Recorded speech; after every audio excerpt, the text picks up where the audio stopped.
Les capsules pédagogiques m'apportent beaucoup, mais surtout aux étudiants, donc pour leur réussite scolaire.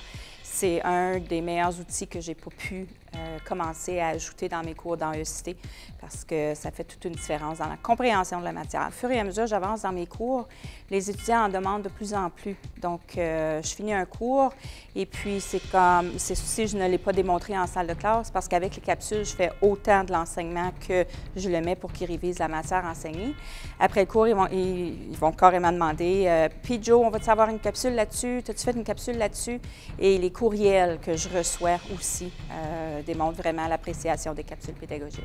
La grosse chose que j'ai remarquée, je peux dire, c'est le moins de questions à la fin des cours. Ils peuvent retourner le soir à la maison, regarder le vidéo de n'importe où parce qu'ils sont disponibles de partout, ils sont sur ECT. Alors, avec des étudiants, une nouvelle génération qui travaille, qui a besoin d'aller travailler, qui a besoin de partir tôt ou qui a nos cours tout de suite après moi, ça comble ce besoin-là.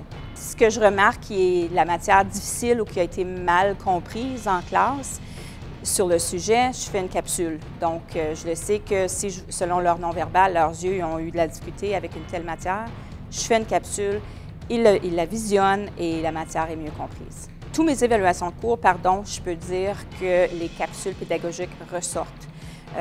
Prof met de l'emphase sur les capsules pédagogiques, ça m'aide à mon apprentissage, je peux l'écouter, le réécouter, ça me prépare pour la clinique.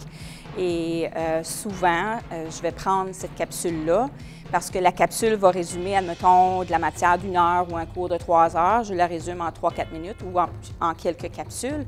Donc, les étudiants apprécient beaucoup parce que ce qu'ils n'ont pas compris en salle de classe, ils vont retourner l'écouter le soir. Ce que je vérifie, je vais dans les statistiques, dans les rapports de statistiques et je peux voir exactement qui a ouvert la capsule et le temps qu'ils ont passé à visionner la capsule.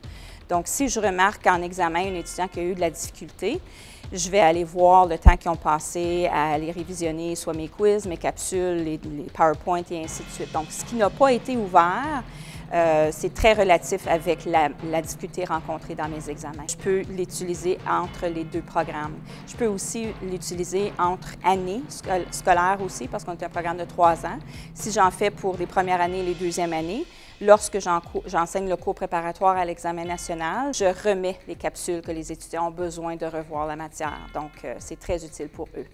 Oui, ça paraît beaucoup, 1 heure semaine pour en faire des capsules, parce que le tournage, ensuite le montage. Mais les capsules de base, une fois qu'ils sont faits, sont faits. Les capsules que j'ai faites en 2014 pour la base de ma matière de première année, je m'en sers encore. Donc, je peux profiter de l'heure que j'ai utilisée en 2014 et je n'en profite maintenant encore dans ma salle de classe par rapport à la matière enseignée. Et ça l'a énormément aidé à la réussite scolaire, ça l'a diminué mes temps de rencontre avec les étudiants, ça a diminué les courriels que je recevais des étudiants. Donc, quand tout est partout, tout le monde en profite.